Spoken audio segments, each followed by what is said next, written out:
Comment introduire un podcast alors que tu as disparu littéralement pendant 5 mois? C'est la question que je me pose depuis tout à l'heure. Je crois que c'est le 4e podcast que j'ai commencé, que j'ai terminé et que je refais sans cesse. Tellement j'ai la pression, tellement j'arrête pas de stresser. Là, dites-vous que je suis dans le hall de mon putain d'immeuble en train de courir comme un enfant alors que j'ai 25 ans, j'ai pas 3 ans, j'ai 25 ans parce que je n'arrive pas à faire un putain de podcast et parce que j'ai besoin d'être dans un endroit silencieux. Parce que ma concentration, elle se décoacouple, enfin bref, elle est cassée quand il y a quelqu'un qui rentre dans la pièce. Et dites-vous qu'il y a 6 colocs, donc c'est clairement impossible d'avoir un moment de silence. Et c'est pas contre elles, hein. Je les adore, hein. Mais là, je peux pas, j'ai vraiment besoin de mon moment de silence. Parce que sinon, je ne vais jamais réussir à faire ce podcast. Parce que je veux vraiment, enfin, vous parler sur l'étranger. Allez, vous allez vous dire, quel sujet de merde. Non. Là, on va parler de la réalité derrière l'étranger. Parce que oui, là, il faut vraiment que je râle, parce que c'est quand même l'objectif aussi de ce podcast, c'est que je critique tout. Voilà, clairement. Parce que moi, j'en ai marre des vidéos sur TikTok. J'en ai marre des vidéos où ils disent « Ouais, l'étranger, c'est trop bien. Ouais, les paysages. Ouais, je fais le tour du monde. » Et il faut que vous sachiez la vraie vérité, le vrai visage. Alors, déjà pour commencer, tous ces gens-là que vous voyez là, qui sont en Australie, vous vous dites « Ah, c'est trop bien, ils ont le beau temps et tout. » Les gars, ne pensez pas, parce que je peux vous assurer que là, je suis à Sydney et que ça fait presque 1 mois littéralement qu'il fait que pleuvoir. Genre, ça pisse la vache sa mère.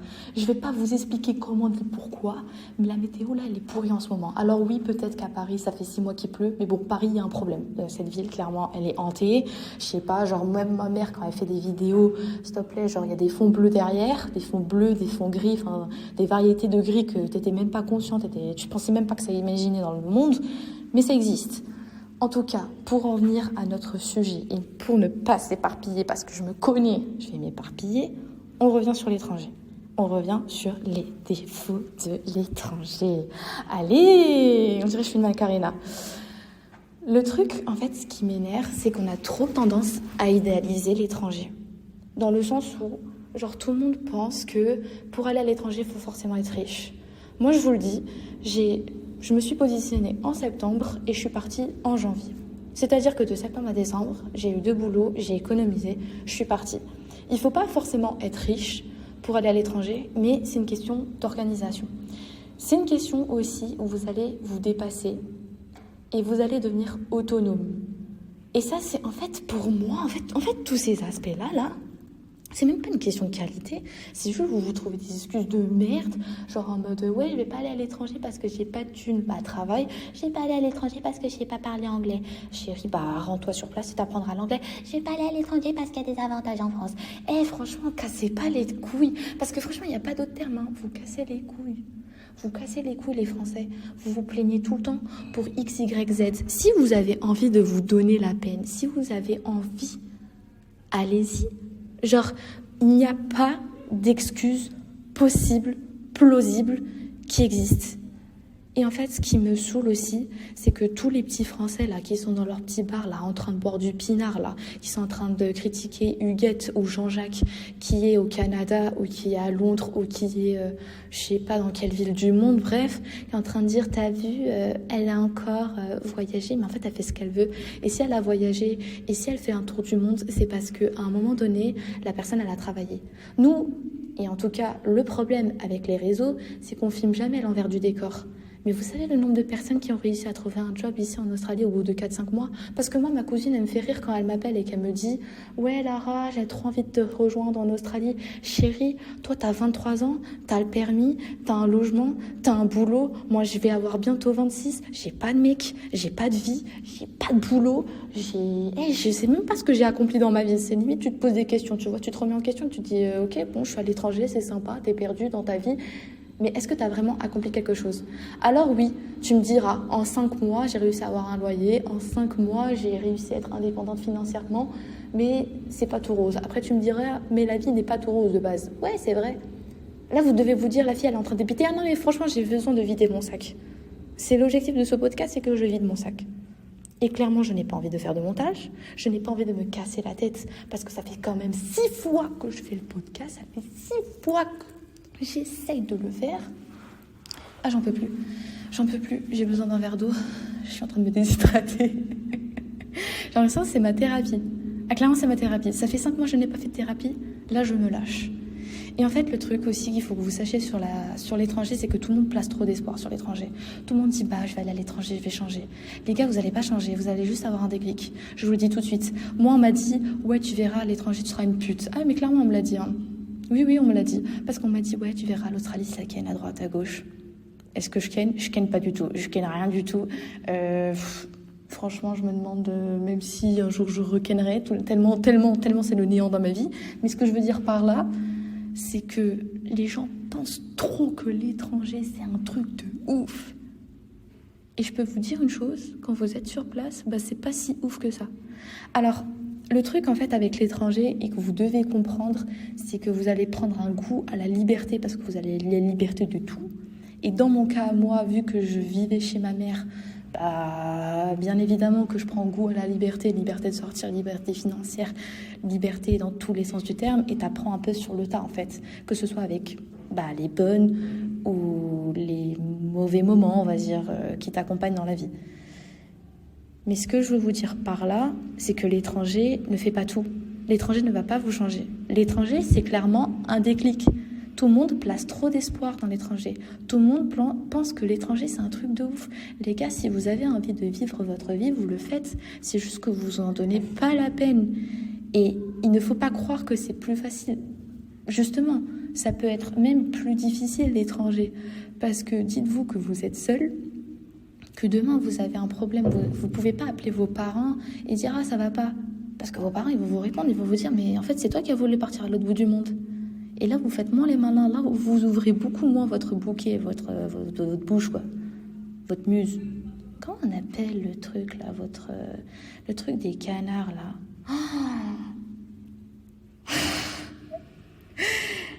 J'ai oublié. J'en suis sûre qu'il y a des gens, là, ils sont en train d'écouter le podcast, ils disent « Mais c'est ça, c'est ça !» Mais je vous entends pas, donc je peux pas savoir. Votre bec. Waouh, ça m'a pris presque 2 minutes à savoir le mot bec. B-E-C. J'espère que je ne me suis pas trompée sur l'orthographe. Putain, les gens, ils vont se dire, la fille, elle est analphabète. Elle ne sait plus parler français et en plus, elle ne sait pas écrire. Rien qui va. En tout cas, ce que je veux dire par là, c'est que l'étranger, tout le monde place trop d'espoir. Arrêtez de placer de l'espoir. Placez de l'espoir en vous-même. Voilà la morale de mon podcast. Placez une putain de... En fait, bougez-vous votre cul, clairement. Bougez votre cul. Si un jour vous avez envie que votre vie change, bougez. Vous voulez partir à l'autre bout du monde alors que vous êtes parti, ou alors que vous êtes perdu dans votre vie, partez. Alors oui, bien évidemment, tout le monde va vous critiquer. Préparez-vous psychologiquement. Non, parce qu'il faut être fort psychologiquement pour ce genre de truc.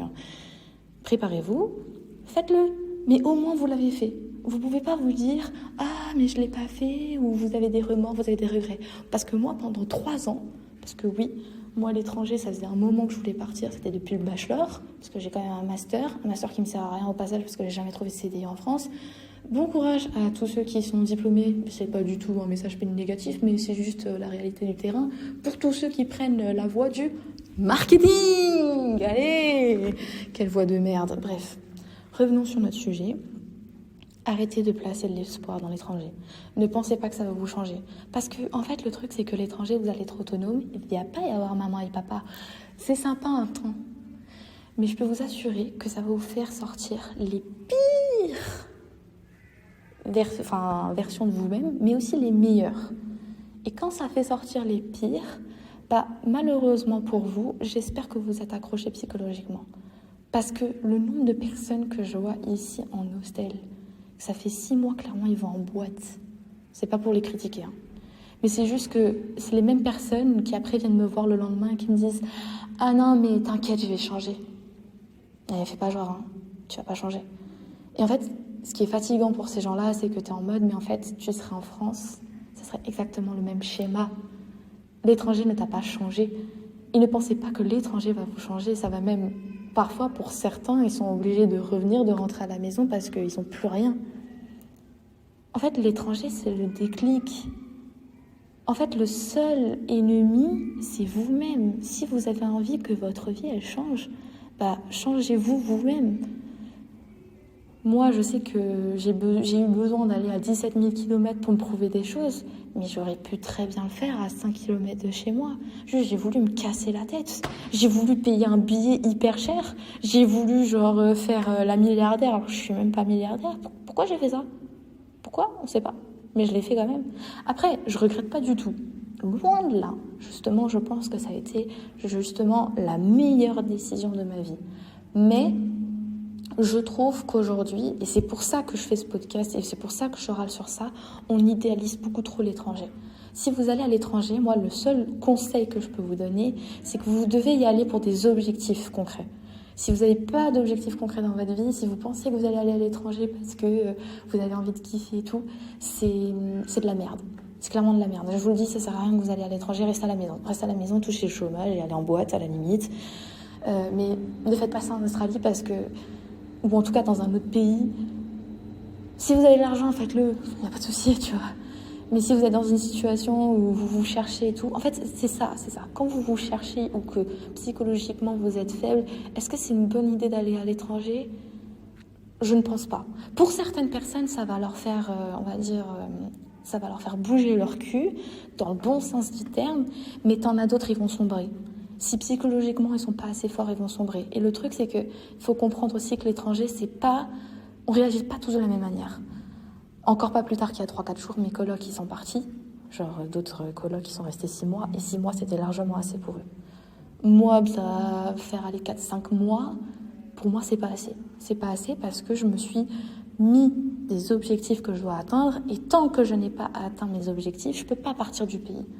Et ça, parfois, ma famille le comprend pas. Ma famille, elle est en mode, ouais, mais tu vas revenir, t'as dit que tu revenais en septembre. Ouais, c'est décalé, qu'est-ce que tu veux ? Me casse pas la tête. C'est décalé parce que j'ai cet objectif en tête et tant que je ne l'ai pas atteint, je ne pourrai pas partir. Et ça, les gens, parfois, le comprennent pas, tu sais, c'est en mode ah ouais, non, mais en fait, elle va rester dans le pays, en fait, elle pense qu'à elle et tout.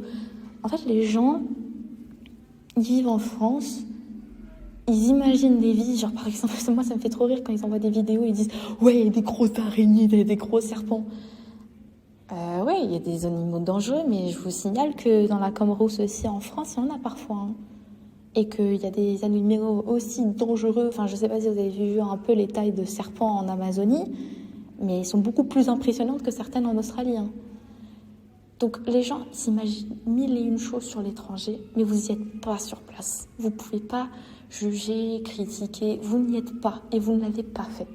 Tant que vous ne l'aurez pas fait, c'est difficile d'avoir un jugement hâtif, que ce soit sur les gens, que ce soit sur le pays, que ce soit sur la situation. Vous voyez des vidéos en mode, oui, la personne, elle est à la plage, elle est dans les tropiques, mais vous vous dites pas dans votre tête, la personne, peut-être qu'elle se sent seule, peut-être qu'elle se remet en question, peut-être que ça va pas, peut-être qu'elle essaie de se rassurer parce qu'il y a un putain de paysage juste en face d'elle. Vous vous posez pas toutes ces questions. Et en plus, quand vous êtes à l'étranger, il faut aussi prendre en considération que vous avez votre vie d'avant, votre vie présent et votre vie future. C'est-à-dire que vous avez votre vie d'avant, en mode, vous avez vos amis qui sont en France, votre famille. Il y en a, vous allez avoir des contacts, mais il y en a, ils vont pas vous donner des contacts. Donc déjà, il y a besoin d'assimiler cette phase-là de la vie. Il y a le présent, en mode, tu es dans un endroit qui est différent du tien, dans lequel tu n'es pas habitué, donc tu es toujours, on va dire, dans l'incertitude. Et c'est pas un sentiment forcément agréable. Imaginez-vous, tous les jours, vous vous réveillez dans un endroit différent, parce que c'est clairement ça. Et vous devez tous les jours vous battre, vous réadapter. Il y a des jours où vous vous levez, il y a un mec qui vous parle, vous comprenez rien. Vous souriez comme un gros débile. Mais vous n'avez pas le choix. Vous n'avez pas le choix parce que vous êtes à l'étranger. Et les gens ne comprennent pas ça. Moi, le nombre de fois où il y a des mecs qui me parlaient et je souriais. Et clairement, je souriais. Le mec, il rigolait parce qu'il avait compris que je comprenais rien du tout, mais je souriais quand même, tu vois. De toute façon, il n'avait pas le choix. Mais bon, tu fais avec, t'as pas le choix. Qu'est-ce que tu veux faire ? Et après, il y a ta vie future. Il y a ta vie future dans tout ça, oui, bien évidemment. Ta vie future, c'est est-ce que je reviens en France ? Est-ce que je vais à l'étranger ? Est-ce que je repars encore 1 an en PVT ? Avec, on va dire, tous les aspects positifs et négatifs qui incluent quand on parle à ta famille, bien évidemment. Mais ce que je veux vous dire par là, c'est que l'étranger, c'est pas facile. C'est pas évident. C'est pas si bien que ça en a l'air. Ça a ses côtés positifs, bien évidemment, mais c'est une pression, vous n'imaginez même pas la pression que c'est. En plus, moi, étourdie comme je suis, la plus grande étourdie du monde, c'est-à-dire que moi, j'ai clairement besoin d'apprendre à mon chien à ouvrir la porte tellement j'ai oublié mes clés à Paris. Et ben là, j'ai oublié une fois mes clés, j'ai dû payer $150, j'ai fait beaucoup moins la maline. Et puis la deuxième fois que j'ai perdu mes clés, elles ont atterri à la poubelle. Ne m'expliquez pas pourquoi elles ont atterri à la poubelle, moi-même, je sais pas comment elles ont atterri à la poubelle, mais c'est pas grave. Ce que je veux vous dire par là, c'est que c'est pas parce que et moi, étourdie, tu vois, je suis partie à l'étranger, que toi, tu n'es pas capable de le faire. Les gens se mettent trop des trucs limitants et les gens pensent trop que l'étranger, ça répond à tout. Non, ton plus grand ennemi, c'est toi. C'est toi, faut juste que tu bouges le cul, genre. J'ai l'impression d'être un mec violent qui parle. En plus, là, je suis là dans le hall, à marcher, à parler. Je sais pas si on entend les bruits de mes pas, là. Mais c'est un délire. En vrai, je me sens bien ici. J'ai l'impression que ça fait un peu une salle de sport, genre. Je peux me taper un petit running, là. C'est sympa. Voilà, en fait, c'est ça l'étranger. T'es en train de faire un putain de podcast dans un hall d'immeuble, y a rien qui va dans l'histoire parce que tu veux pas déranger tes colocs, parce que t'es nerveuse de base. Voilà, c'est ça le truc. Est-ce que je réfléchis ? Non, j'agis. Voilà, j'agis. Alors, demain, je connais la chanson. Tout le monde va écouter le podcast et va dire « Ouais, t'aurais pu parler de ça, oh, ça aurait été mieux si t'aurais fait ça. » Et ferme ta gueule. Ferme ta gueule, clairement, le podcast, il est sorti. Maintenant, tu vas la fermer. Par contre, si tu veux me donner un conseil pour le prochain podcast, je suis preneuse. Mais pour critiquer ce podcast que... Clairement, pendant 5 mois, j'arrivais pas à le sortir. Je sais pas pourquoi, parce que je me suis mis une pression de malade. Alors que clairement, il n'y a pas 10 000 personnes qui m'écoutent. Déjà de 1. Et que de 2, en plus, je me suis mis une pression, mais qui n'a même pas lieu d'être. Il n'y a même pas lieu d'être. Pourquoi se mettre une pression ? Parce qu'en fait, dans la vie, quoi que tu fasses, chérie, tu vas être critiquée pour tout ce que tu fais. Tu chies, on te critique. Tu manges, on te critique. On dirait une parano qui parle. En fait, je pense que c'est le plus beau message d'amour que je peux vous donner et je peux vous enseigner dans ce podcast. Après 5 mois de disparition, aimez-vous. On dirait les personnes, vous savez, dans les auditoires, là, dans les trucs religieux, en mode « Aimez-vous, Jésus vous aime plus que vous ne vous aimez. » On dirait une folle. Putain, c'est quand même incroyable, l'Australie. Il y a quand même des prises dans les couloirs. Il n'y a pas ça en France. Ah là là, ça fait trop du bien d'avoir vidé son sac, si vous saviez. Et là, vous savez, c'est quoi ma satisfaction première ? C'est que je vais arrêter ce podcast. Je sais que j'ai accompli une tâche. C'est que de 1, mon podcast, il est réussi. Bon, même s'il n'est pas réussi, il n'est pas parfait, mais je sais que j'ai réussi à dire tout ce que je voulais dire. Après le 6e enregistrement, sans coupure, sans rien, genre ça m'est venu spontanément, si j'aime trop genre quand c'est comme ça. Et en plus de ça, je sais que on est dimanche. Moi, je faisais tout le temps mes podcasts le dimanche soir, et on est dimanche soir en Australie. Bon, le seul bémol, c'est que ça va sortir lundi matin, donc il n'y aura pas beaucoup de monde qui écoutera ça en France, ou peut-être que mes potes écouteront ça dans les transports. Ou peut-être que vous entendrez parler du podcast pour 2, 3, 4, 5, 6 semaines et que du coup vous l'écouterez à n'importe quel moment de la journée. Mais je suis heureuse. Je suis heureuse parce que je sais que j'ai réussi à dire ce que je voulais dire en un podcast. C'est qu'on idéalise trop l'étranger. Arrêtez. Genre arrêtez d'idéaliser. Et sur ce, j'espère revenir avec un prochain podcast d'ici peu. De reprendre la régularité comme... Putain, ça me manque. Limite, je suis émue quand je dis ça. Non, je rigole. Mais en tout cas, je veux vraiment reprendre parce que ça me fait trop du bien, parce que ça me rappelle des bons souvenirs, parce que j'ai envie d'en faire plein. Que ça vous plaise ou pas. Parce que oui, j'ai des haters. C'était très drôle au passage. Quand ils m'envoyaient des messages, ils disaient « Ouais, quand ton podcast, t'aurais pu dire ça, ou t'aurais pu faire ça. » Donc je vous attends avec impatience, au passage. En tout cas, sur ce, je vous aime et à bientôt!